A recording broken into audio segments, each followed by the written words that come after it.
అందరికీ నమస్కారం.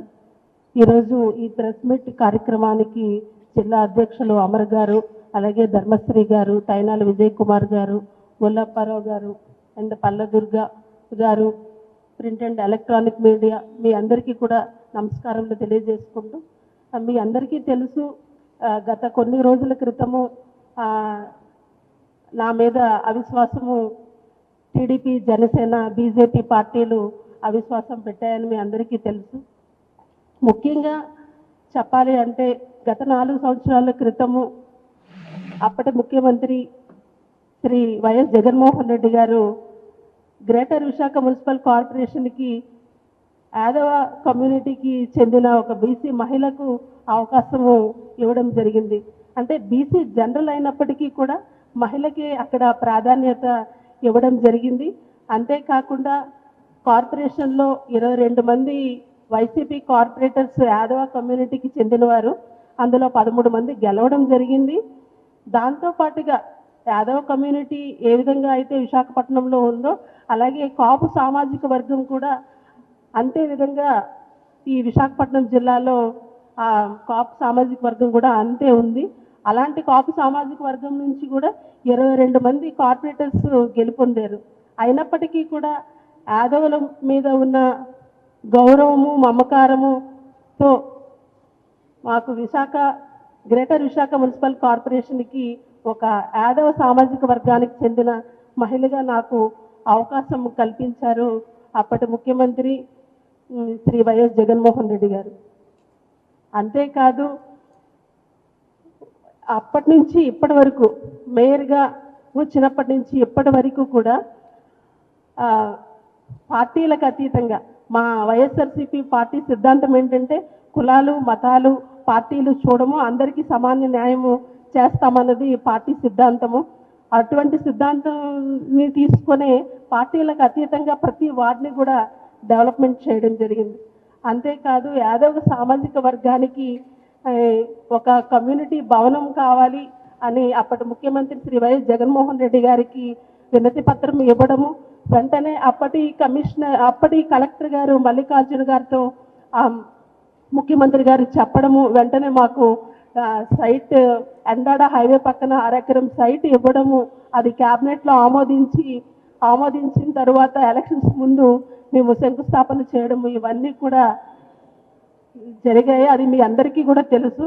అంతేకాదు గోకుల్ పార్కులో కూడా మనము గోకుల్ పార్క్ని చాలా బాగా అభివృద్ధి చేయడం కూడా జరిగింది.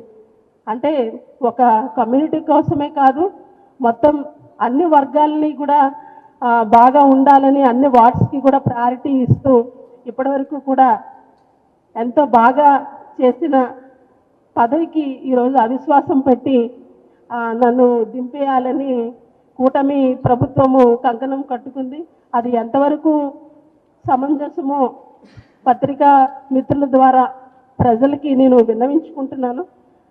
అంతేకాకుండా మా కుల పెద్దలైన పల్లా శ్రీనివాస్ గారు కానీ, అలాగే వంశీకృష్ణ శ్రీనివాస్ గారు కానీ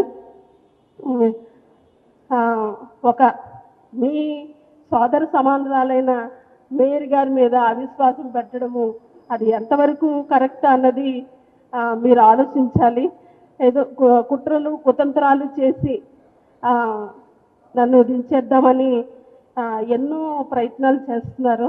ఒకప్పుడు మీరే నాకు మేయర్గా అప్పుడు ఇచ్చినప్పుడు మీరు మేయర్ అవ్వలేదని వంశీకృష్ణ శ్రీనివాస్ గారు మా యాదవ్ని కంట కన్నీరు మంచిది కాదు, జరగబోయేది చూస్తారు, అనుభవిస్తారు అని అన్నారు.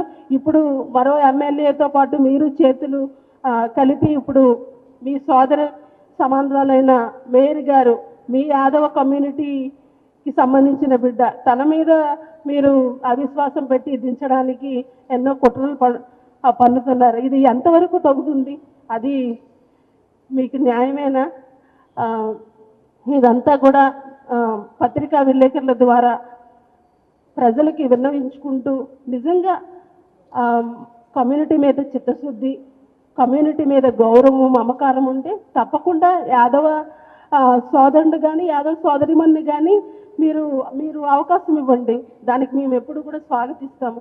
అంతేగాని ఇలాంటి కుట్రపూరిత రాజకీయాలు చేసి ఒక మేయర్ని దించడం అన్నది ఎంతవరకు తగునని ఈ వేదిక ద్వారా మీ అందరినీ ప్రజలకి విన్నవిస్తూ సెలవు తీసుకుంటాం. అప్పుడు మేయర్గా నాకు అవకాశం ఇచ్చారు, వంశీకృష్ణ గారికి అవకాశం ఇవ్వలేదని అప్పుడు ప్రెస్లో వచ్చిన అందరికీ తెలుసు. ఇప్పుడు కూడా అడ్డుకున్న వాళ్ళకి ఇందాక ఒక మాట చెప్పాను, నేను ఎవరికి అన్యాయం చేయను, యాదవుడికి అన్యాయం చేయను, ఎవరు బాగుపడ్డాని ఇందాక చెప్పా, ఇప్పుడు చెప్తున్నా. ఖచ్చితంగా ఆ కన్నీరు తగులుతుంది, కొంతమంది తగిలింది. మళ్ళీ గతంలో అడ్డుకున్న వర్గం ఇప్పుడు ఏమైపోయిందో అందరికీ తెలుసు. ఇప్పుడు కూడా అడ్డుకున్న వాళ్ళకి ఇందాక ఒక మాట చెప్పాను, నేను ఎవరికి అన్యాయం చేయను, యాదవుడికి అన్యాయం చేయను, ఎవరు బాగుపడ్డాని ఇందాక చెప్పా, ఇప్పుడు చెప్తున్నా. ఖచ్చితంగా ఆ కన్నీరు తగులుతుంది, కొంతమంది తగిలింది.